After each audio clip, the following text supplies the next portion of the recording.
In north central Massachusetts, when the world shut down, the work didn't stop. For Chelsea Patras and the Health Equity Partnership of North Central Massachusetts, the calls kept coming. I thought maybe this is going to get really quiet for a while because how are we going to continue doing this work? And the phone just started blowing up. At the time, Chelsea was the only full-time employee serving 27 rural communities. But with support from the Rural Vaccine Equity Initiative, everything changed. The RVEI grant enabled us to hire a full-time second person. It more than doubled our capacity as an organization. She was also a Spanish-speaking woman who, brought a whole skill set that I do not have. With flexible funding, they didn't just address COVID. They built trust in ways that would last. It was exactly what was needed at that moment. It allowed us to continue to do work around domestic violence. It allowed us to continue our work around healthy food access, which was definitely impacted by the pandemic. And it allowed us to continue all of the work that we did with our mental health organizations. They launched new programs that made space for youth voice and equity-centered leadership. We started a youth advisory council that has been just really beautiful to watch. We're going into our third cohort of youth.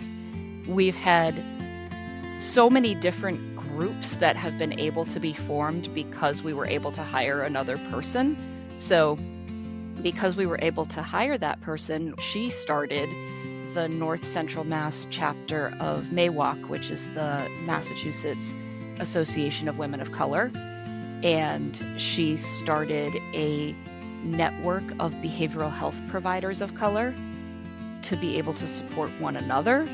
Working alongside their partner, Growing Places, the Health Equity Partnership helped transform a broken food system, connecting farms, families, and institutions through a bold new vision.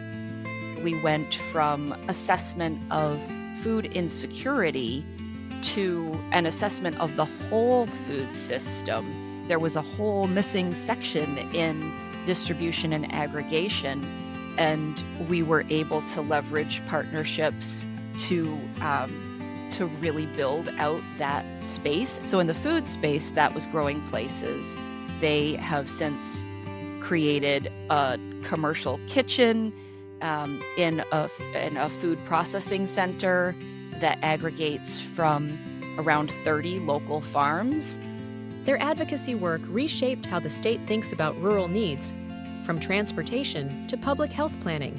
We were able to just form these really deep connections and share learning that was so relevant for all of us.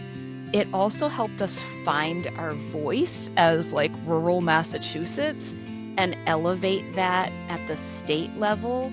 There was a time when the entire conversation around what regional transit authorities should be doing was around free bus fare.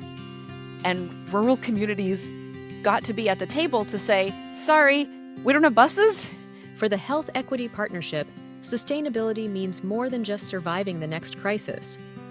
It means building strong local systems that last.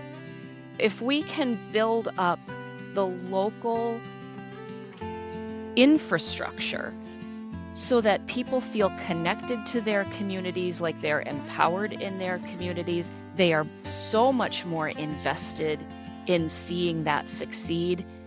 These are the kinds of things that, if they receive the proper investment, get to grow, get to be replicated, get to continue doing more and better good work.